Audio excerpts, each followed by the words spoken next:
Assalamualaikum warahmatullahi wabarakatuh. Selamat pagi anak-anakku semuanya. Alhamdulillah pagi ini Bapak bisa menjumpai kalian semuanya. Kalian berada di rumah, mudah-mudahan tetap dalam keadaan sehat dan bisa mengikuti pembelajaran pagi hari ini dengan penuh senyum dan semangat. Saya ucapkan selamat bertemu kembali dengan Bapak di pembelajaran IPS dan selamat bagi anak-anak yang sudah naik kelas 9 ini. Ingat, di kelas 9 adalah kelas terakhir. Oleh karena itu, belajarnya lebih ditingkatkan karena akan menghadapi ujian yang pada akhirnya akan bisa menentukan kelulusan kalian dengan nilai terbaik. Bagaimana kabarnya? Baik semua ya? Oke. Anak-anakku yang saya cintai, sekarang kita akan belajar pembelajaran IPS. Oleh karena itu, tolong disiapkan dulu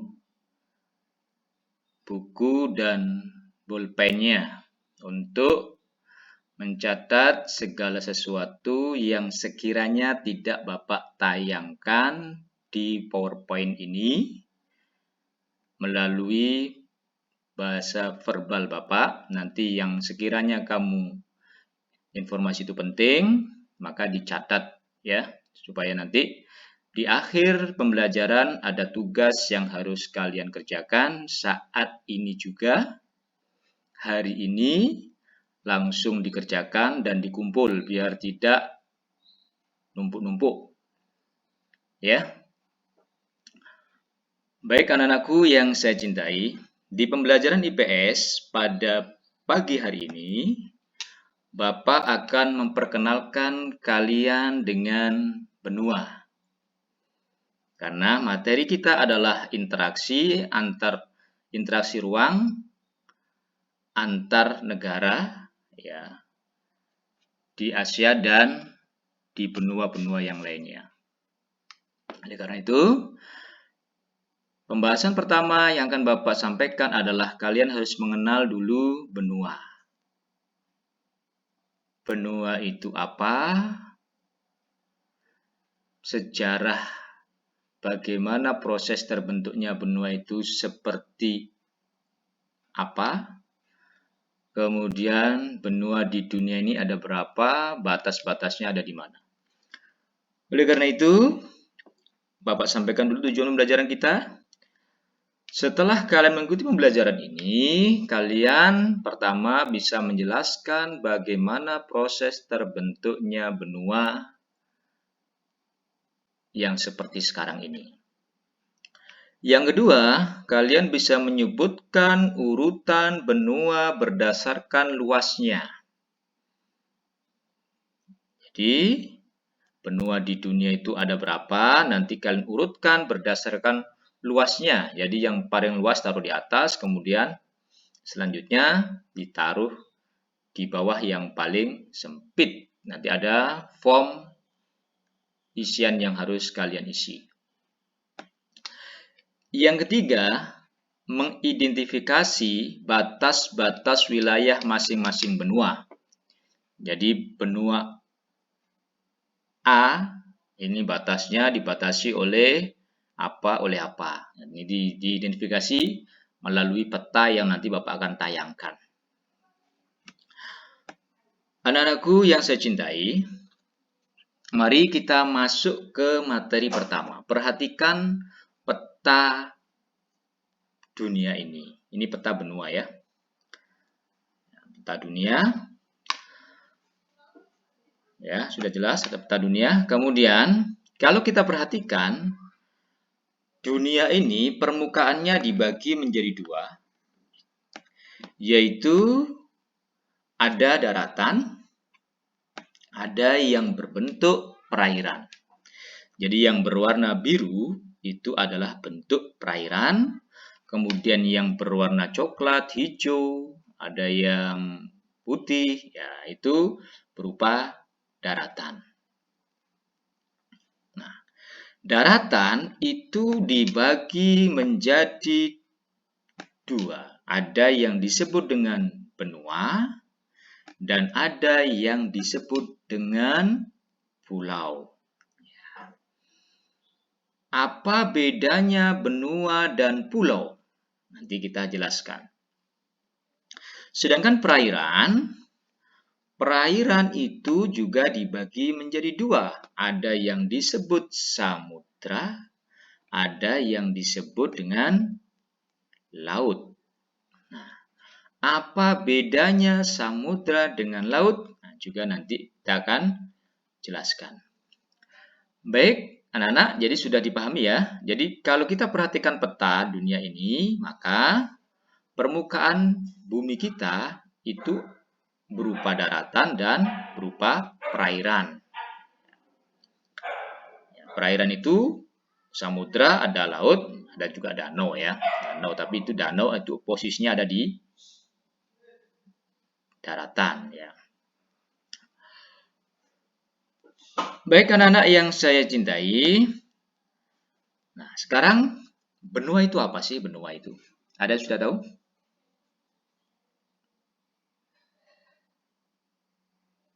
Ya, kalau tidak tahu, tolong diperhatikan berikut. Benua itu adalah hamparan daratan yang sangat luas. Karena saking luasnya, sehingga pada bagian tengahnya kering. Kenapa? Karena tidak mendapatkan pengaruh angin laut yang basah dan lembab. Itu disebut dengan benua. Jadi daratan yang luas, itu benua. Sedangkan daratan yang relatif sempit dan dikelilingi lautan dan dipengaruhi oleh angin laut sampai ke pedalamannya, itu disebut dengan pulau. Pulau. Nah, seperti Bali. Bali ini ada namanya pulau, bukan benua ya, karena posisinya daratannya sempit. Jawa itu juga pulau. Nah, itu bedanya antara benua dan pulau. Sedangkan samudra adalah hamparan air asin yang luas mengelilingi daratan atau benua. Jadi yang mengelilingi benua berupa air asin yang wilayahnya itu luas, itu disebut dengan samudra. Nah, kalau wilayahnya itu relatif sempit, jadi berupa air asin, mengelilingi pulau, ya, itu disebut dengan laut. Ada Selat Sunda, ada Selat Bali, nah itu Laut Bali namanya ya, Laut Bali, Laut Sunda. Bukan disebut dengan benua, samudra, bukan disebut samudra.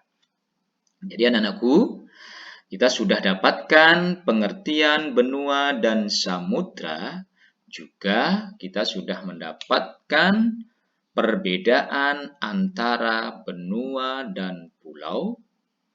Juga kita sudah mendapatkan perbedaan samudra dan laut. Lalu ada istilah namanya kepulauan. Kepulauan itu seperti Indonesia adalah negara kepulauan. Maka di situ Indonesia banyak pulau-pulau. Ya, jadi kepulauan itu kumpulan dari pulau-pulau. Itu disebut dengan kepulauan. Baik, kita lanjut. Ya, terus bagaimana proses terbentuknya benua itu sampai kita lihat sekarang ini ya. Bapak tanya, ada berapa sih benua itu? Simpan dulu jawabannya ya, simpan dulu nanti dicari. Kita cari dulu bagaimana proses terbentuknya benua. Menurut Alfred Wegener, seorang ahli meteorologi Jerman, Beliau mengatakan berdasarkan penelitiannya, bumi itu terdiri dulunya satu benua yang disebut dengan benua Pangea. Dan juga satu samudra yang disebut dengan Samudra Pantalassa. Jadi hanya ada dua, ada satu benua dan satu samudra. Namanya benua Pangea, samudranya namanya Samudra Pantalassa. Kemudian benua Pangea ini terpecah menjadi dua, yaitu benua Laurasia di bagian utara dan benua Gondwana di bagian selatan. Kita lihat gambarnya. Nah, ini. Jadi di bagian utara, ini kursor yang Bapak lihatin, itu ada benua, ya, daratan besar yang namanya Laurasia. Dan di bagian selatan ada namanya benua Gondwana. Jadi satu bagian yang besar utuh menjadi benua Pangea. Selanjutnya, benua Laurasia, bagian baratnya bergerak ke utara menjauhi benua Gondwana. Jadi benua Laurasia yang ada di sebelah utara tadi, bagian barat bergerak ke utara menjauhi benua Gondwana yang akhirnya membentuk benua Amerika Utara. Sedangkan benua Gondwana di selatan terpecah menjadi beberapa benua, yaitu ada Amerika Selatan, ada Afrika, ada India, Australia, dan Antartika. Jadi ini. Jadi Laurasia tadi di bagian baratnya ini, bagian barat tidak ada Amerika Utara, ini bergerak ke arah utara menjauh dari Gondwana yang asalnya nyambung, kemudian bergerak ke utara, bergeser ya ke utara. Kalau dilihat di petanya ya berarti bergerak ke atas. Kemudian di benua Gondwana ini pecah lagi. Ya, di selatan pecah menjadi beberapa pecahan, yaitu Amerika Selatan, ini South America, kemudian Afrika, ini memisahkan diri, kemudian ada India, Australia, Antartika, ini bergeser ke selatan. Nah, sehingga tidak lagi menjadi satu bagian utuh namanya Pangea tadi. Ya, Pangea. Ya. Jadi pecah.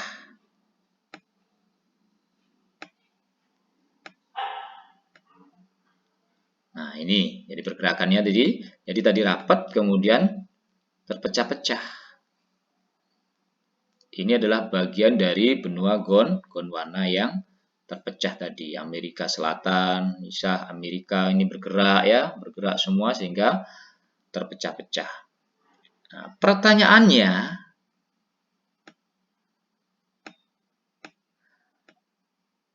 mengapa terjadi gerakan pada benua yang asalnya satu, yaitu benua Pangea, kemudian pecah menjadi dua, Laurasia dan Gondwana, kemudian pecah lagi. Kenapa bisa terjadi seperti itu? Ingat bahwa struktur bumi yang kita pijak ini terdiri dari lempeng tektonik. Lempeng tektonik itu batuan besar. Dan benua bergerak karena di dalam bumi kita itu ada namanya tenaga endogen. Tenaga atau kekuatan yang berasal dari dalam bumi ini. Nah, karena ada kekuatan besar inilah yang menggerakkan lempeng tektonik itu. Nah, gerakannya ada namanya gerakan divergen. Kalau gerakan divergen itu gerakan saling menjauh dua lempeng tektonik. Nah, jadi saling menjauh tadi seperti yang di Gondwana tadi, nah, pecah menjadi Amerika Selatan, India, Afrika itu gerakannya saling menjauh. Berarti gerakan divergen. Gerakan divergen, saling menjauh. Yang kedua ada gerak konvergen, gerak saling mendekat dua lempeng tektonik. Nah, ini seperti gerakannya antara Amerika Utara dan benua Amerika Selatan. Yang awalnya adalah saling menjauh, kemudian kalau kita perhatikan peta sekarang, benua Amerika Utara dan Amerika Selatan itu kemudian menjadi satu bagian.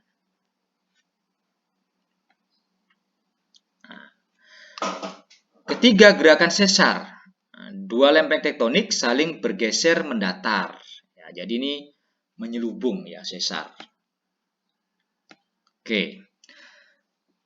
Nah, ini adalah gambar benua yang konvergen tadi. Jadi Amerika Utara tadi kan menjauh ke sebelah utara dari benua Pangea, sedangkan Amerika Selatan juga bergeser. Nah, yang asalnya berjauhan kemudian bergerak mendekat, sehingga terbentuklah Amerika Utara, Amerika Selatan yang kalau kita perhatikan petanya itu masih nyambung. Nah, kemudian ada Eropa dan Asia, kemudian ada Afrika, ada benua Australia. Yang terakhir ada benua Antartika. Antartika ini adalah di sebelah selatan atau kutub selatan. Ini berupa es ya. Jadi warnanya putih, ini berupa gletser atau es. Di sini tidak ada kehidupan. Makanya nanti di pembahasan kelas 9 ini tidak akan kita bahas tentang benua Antartika karena tidak ada manusia yang tinggal di Antartika ini. Hanya untuk penelitian saja di benua Antartika. Ya. Nah, jadi bentuknya karena ada pergerakan lempeng tadi, jadi karena ada tenaga endogen yang bisa menggerakkan lempeng, akhirnya terjadilah bentuk benua seperti yang sekarang pada peta ini. Nah, ini Samudra Pasifik, kemudian ada Samudra Atlantik, ada Samudra Arktik, ya, Samudra Hindia ya. Oke. Kenapa Arvid Wegener tadi mengatakan bahwa benua itu asalnya satu bagian daratan besar yang disebut dengan benua Pangea tadi. Teori ini disebut dengan teori pergeseran benua. Ada fakta-fakta yang menunjukkan bahwa benua itu dulunya satu bagian. Yang pertama, faktanya, kalau kita perhatikan lekukan dari masing-masing benua, itu kalau dipadukan, itu bisa nyambung.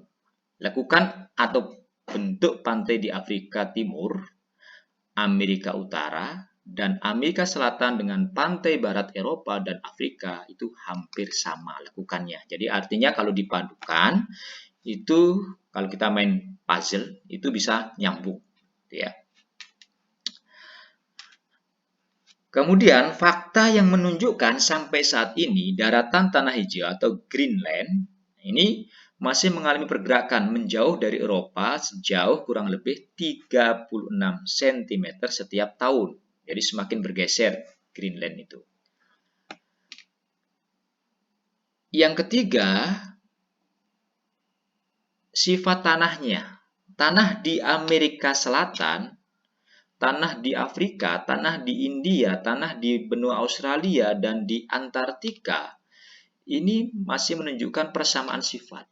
Jadi, karena menunjukkan persamaan sifat, berarti kesimpulannya itu dulunya adalah satu daratan. Yang keempat, faktanya Pulau Madagaskar dalam gerakannya ke arah barat itu terhambat oleh benua Afrika. Jadi pergerakannya masih terhambat oleh benua Afrika.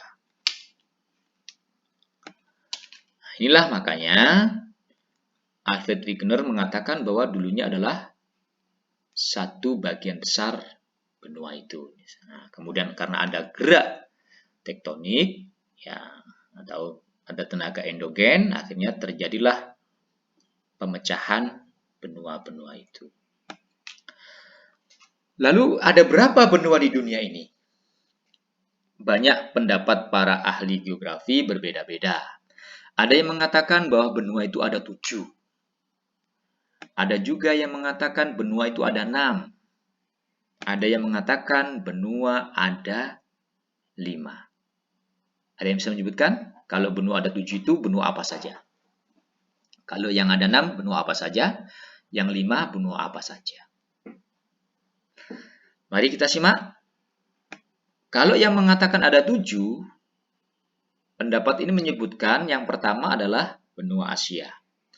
Kemudian ada benua Eropa, ada benua Amerika Utara, ada benua Amerika Selatan, ada benua Afrika, ada benua Australia.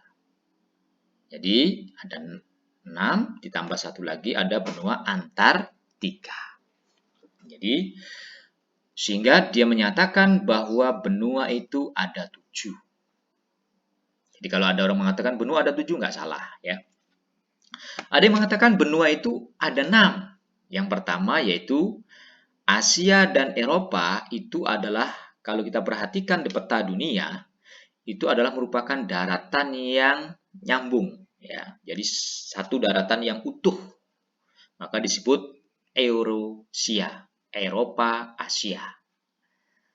Kenapa? Kok yang 7 tadi dipisahkan Asia dan Eropa itu terpisah?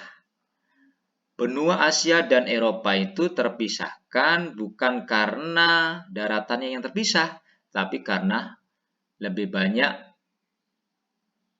ada perbedaan budaya yang menyebabkan Asia dan Eropa itu dipisahkan. Karena ada perbedaan kebudayaan, bukan daratannya yang terpisah. Kemudian ada yang kedua yaitu Amerika Utara, Amerika Selatan, kemudian Afrika, Australia, dan Antartika. Jadi kalau kita hitung ada 6 karena Asia dan Eropa itu dianggap sebagai satu daratan yang tidak terpisahkan, yaitu namanya Eurasia, Eropa, Asia. Kemudian ada yang menyebut benua ada 5. Benua apa itu? Eurasia, nah, yaitu Eropa, Asia, satu daratan tadi yang dipisahkan oleh yang mengatakan 7 karena ada perbedaan kebudayaan. Kemudian Amerika Utara, ini bukan Amerika Utara, Amerika saja ya, Amerika saja itu salah, ya. Amerika, benua Amerika. Jadi Amerika itu dianggap satu daratan yang utuh karena tadi sudah nyambung ya. Kemudian benua Afrika karena memang terpisah, benua Australia dan benua Antartika. Jadi kalau yang 5 ini melihat posisi daratannya yang dipisahkan oleh samudra. Jadi Asia dan Eropa itu satu daratan besar, ya. Kemudian Amerika juga satu daratan besar. Ini salah tulis ya, bukan Amerika Utara tapi Amerika gitu aja ya. Kemudian Afrika, Australia dan Antartika. Itu yang menyebut 5 benua. Sedangkan yang umum itu benua ada 6. Kalau kita lihat petanya itu tadi ya, yaitu ada benua Amerika, benua Antartika, benua Eropa, benua Australia, benua Asia, dan benua Afrika. Ini yang umum kalau kita lihat di peta. Jadi Asia itu dengan Eropa dipisahkan ya karena perbedaan budayaan. Kemudian Amerika, Afrika, Australia, dan Antartika. Nah, sekarang tugas kalian adalah mengurutkan berdasarkan luas dan juga tuliskan luasnya dan batas-batasnya diperhatikan di peta ya, batas-batas dari benua itu. Nanti dikumpul ya. Jadi perhatikan batas-batas wilayahnya, misalkan benua Amerika itu dibatasi oleh samudra apa, di sebelah mana, samudra apa, di sebelah mana, kemudian benua apa yang ya. Jadi saya cukupkan sampai sekian, nanti silakan tugasnya dikirim. Saya akhiri, wassalamualaikum warahmatullahi wabarakatuh.